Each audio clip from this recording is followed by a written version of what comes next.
नमो बुद्धाय दोस्तों।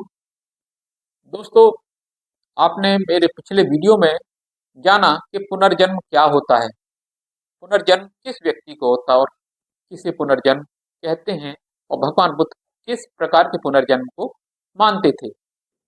दोस्तों, आज मैं उसी सीरीज में आगे बढ़ करके कुछ एक नया वीडियो आपके सामने लेकर के आया हूँ, जिसको जो है कर्म के बारे में। दोस्तों, आपने सुना होगा कि अगर इस जन्म में आप अच्छे काम करते हैं, अच्छे कर्म करते हैं, तो अगले जन्म में आपको अच्छा जन्म मिलेगा, अच्छा घर में जन्म मिलेगा, आप लखपति होंगे, करोड़पति होंगे। और अगर आप इस जीवन में आपने मनुष्य का जन्म पाया है, तो उसका मतलब कि आपने पिछले जन्म में बहुत अच्छे कर्म किए होंगे, तभी आपने अच्छा जीवन पाया है, यानी कि मनुष्य का जीवन पाया है। और अगर आप इस जन्म में अच्छे कर्म नहीं करेंगे, तो आगे हो सकता है अगले जन्म में आपको कोई पशु पक्षी का जन्म मिले या मनुष्य का जीवन न मिले। तो दोस्तों, इन सब प्रश्नों के जवाब आज हम इस वीडियो में पाएंगे भगवान बुद्ध के द्वारा। भगवान बुद्ध कर्म को किस तरह मानते थे, वो क्या कहते थे, उनके शब्दों को हम सुनेंगे। और दोस्तों, ये जो है वीडियो लिया गया है बाबा साहब भीमराव अम्बेडकर की पुस्तक बुद्धा एंड हिज धम्मा से। तो दोस्तों, आज का वीडियो शुरू करते हैं। लेकिन वीडियो शुरू करने से पहले आपसे एक रिक्वेस्ट कि अगर आप वीडियो को थोड़ा सा भी पसंद करते हैं तो इसको लाइक कीजिए, चैनल को सब्सक्राइब कीजिए और वीडियो में अंत तक बने रहिए, जिससे आपके प्रश्नों का, आपकी दुविधाओं का जवाब मिल सके। तो दोस्तों, वीडियो शुरू करते हैं। बुद्ध के धम्म में कर्म का क्या महत्व है?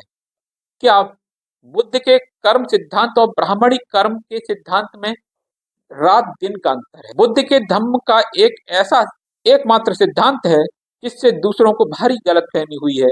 बुद्ध के धम्म में कर्म का क्या स्थान है, इसका क्या महत्व है? अनभिज्ञ हिंदू नासमझी के कारण केवल शब्दों की समानता देखकर कहते हैं बुद्ध का धम्म और ब्राह्मणी धर्म का हिंदू धर्म एक ही है। ब्राह्मणों का पढ़ा लिखा और रूढ़िवादी वर्ग भी यही कहते हैं। यहाँ तक कि अवतारवाद के विरोधी बुद्ध को भी विष्णु का 10वां अवतार बता दिया। इस प्रकार वे अनजान जनता को जानबूझकर भ्रमित और गुमराह करते हैं। पढ़े लिखे ब्राह्मण इस बात को अच्छी तरह से जानते हैं, बुद्ध का कर्म का सिद्धांत ब्राह्मणी कर्म के सिद्धांत से बिल्कुल अलग है। फिर भी वे यही कहते हैं बुद्ध धर्म वही है जो ब्राह्मणवाद या हिंदू धर्म है। शब्दों की समानता के कारण उनको अपना झूठा प्रचार करने में आसानी हो जाती है। इसलिए इस विषय पर पूरी जांच पड़ताल की जानी चाहिए, जो बहुत जरूरी है। भगवान बुद्ध का कर्म सिद्धांत शब्दों की समानता के बावजूद ब्राह्मणी कर्म सिद्धांत से बिल्कुल अलग है। दोनों का आधार ही एक दूसरे से इतना अधिक अलग है कि आगे का परिणाम एक हो ही नहीं सकता। दोनों के अलग अलग नतीजे ही होंगे। पहले जानते हैं हिंदू धर्म के कर्म सिद्धांत की खास मान्यताएं क्या हैं। हिंदू धर्म कर्म सिद्धांत आत्मा की मान्यता पर निर्भर करता है, जबकि बुद्ध का कर्म सिद्धांत निर्भर नहीं है, क्योंकि बुद्ध धर्म में आत्मा को नहीं माना जाता, उसका कोई औचित्य नहीं है। ब्राह्मणी कर्म सिद्धांत वंशानुगत है, जो एक जन्म से दूसरे जन्म तक चलता है, क्योंकि आत्मा भी जन्म लेकर आगे चलती रहती है। बुद्ध के धम्म में जब आत्मा के अस्तित्व को ही नकार दिया, तो वंशानुगत होने का तो सवाल ही नहीं उठता। हिंदू धर्म सिद्धांत के अनुसार शरीर में आत्मा का अलग वास होता है, और किसी जीव की मृत्यु होती है तो आत्मा मरती नहीं है, आत्मा फुर्र से उड़ जाती है। बुद्ध के धर्म में यह बात सत्य नहीं है। हिंदू धर्म के कर्म सिद्धांतों के अनुसार कर्म के दो परिणाम होते हैं। पहला, कर्म करने वाला व्यक्ति प्रभावित होता है। दूसरा, उस कर्म का उसकी आत्मा पर प्रभाव पड़ता है, अर्थात वह भले बुरे जो भी कर्म करता है उसका प्रभाव आत्मा पर पड़ता है। हिंदू मान्यता के अनुसार किसी व्यक्ति की मृत्यु होने पर आत्मा उसका शरीर छोड़कर निकल जाती है, और जो वह उन संस्कारों से भरी रहती है। ये संस्कार ही हैं जो उसके भावी जन्म और स्तर को तय करते हैं।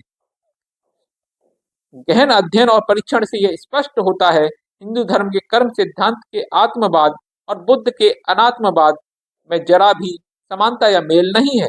इसलिए दोनों का कर्म सिद्धांत न एक जैसा है, न एक जैसा हो सकता है। ऐसे में दोनों को एक ही बताना बड़ी मूर्खता है। इसलिए शब्दों की समानता के कारण फैलाई जा रही भ्रांतियों से सावधान रहकर गुमराह नहीं होना चाहिए। आगे सवाल आता है, क्या पिछले जन्म के कर्मों का प्रभाव अगले जन्म पर पड़ता है? भगवान बुद्ध ने ही कर्म के सिद्धांत की स्थापना की। संसार में सबसे पहले उन्होंने ही घोषणा की कि जैसा बोओगे वैसा काटोगे। उन्होंने धर्म के सिद्धांत पर इतना अधिक जोर दिया। उनका मानना था कि यदि कर्म के सिद्धांत को दृढ़ता से न माना जाए तो नैतिक अनुशासन हो ही नहीं सकता। बुद्ध के कर्म सिद्धांत का संबंध सिर्फ कर्म से था, वह भी इसी जीवन के कर्म से। ब्राह्मणी धर्म का कर्म सिद्धांत बहुत ही खतरनाक और साजिशपूर्ण है, क्योंकि कर्म की ऐसी व्याख्या और कर्म फल की ऐसी बातों के बाद तो जीवन में मनुष्य की कोशिश के लिए कोई स्थान ही नहीं बचता। यदि पिछले जन्म के आधार पर सब कुछ जन्म से पहले तय हो जाता है तो इस जीवन में कुछ करने की गुंजाइश ही नहीं बचती है। यह पूछा जाना जरूरी है, पूर्व जन्म का कर्म वंशानुगत क्रम से कैसे प्राप्त होता है और वंशानुगत क्रम के हिसाब से पुनर्जन्म पूर्व जन्म के उस कर्म की अपनी प्रकृति क्या है? क्या है वंशानुगत क्रम के प्राप्त कोई लक्षण या गुण है, या स्वयं द्वारा अर्जित किया गया कोई लक्षण?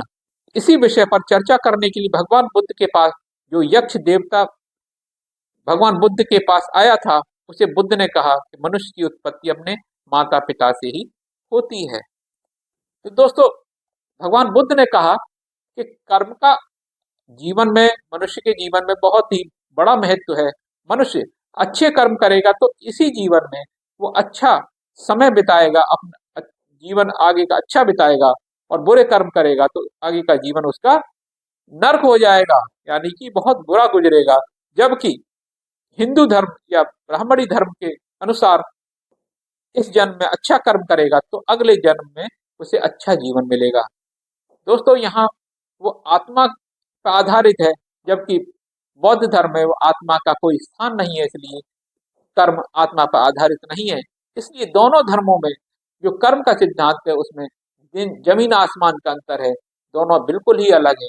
तो दोस्तों, कैसा लगा आपको ये आज का वीडियो? और वीडियो अच्छा लगा हो तो इसको लाइक कीजिए, चैनल को सब्सक्राइब कीजिए दोस्तों, और इसको शेयर भी कीजिए। इसी के साथ मिलता हूँ अगले वीडियो में, तब तक के लिए नमो बुद्धाय।